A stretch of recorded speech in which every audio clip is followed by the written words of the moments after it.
Muli maraming salamat po mga kabayan.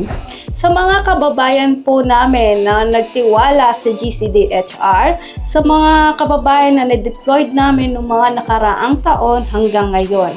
And sa kumakailan lang na mga nakareceive ng mga visa, and ngayon po sa mga aplikante na attend ng interview, and sa mga susunod din pong mga kababayan na gusto rin mag-apply, marami pong salamat sa pagtitiwala sa GCDHR.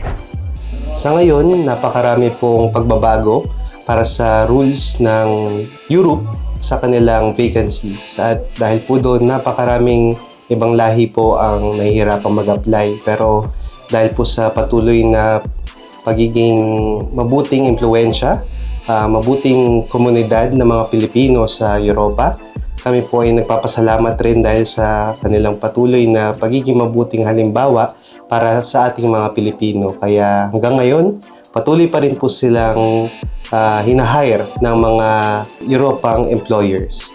Yes po. Sa Europe po, ang mga Pilipino nationality ay in demand po tayo. At dahil sa mga Pilipino, mga hardworking. Pagiging disiplinado at honest.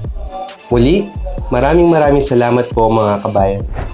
Kaya sa mga kababayan namin po dyan na nandito sa UAE, marami po kami opportunity para sa inyo, especially for Croatia. Kaya ang mga job vacancies na available po ngayon ay chef, waiter, waitress, housekeeping, kitchen helper, gardener, steel bender, warehouse worker, and caregivers.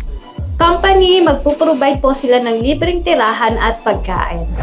Kaya sa mga gusto po makasunod sa kanilang Europe journey, please mag-send na po sila ng CV ngayon sa aming WhatsApp accounts or bumisita directly sa aming GCD office Dubai and Qatar.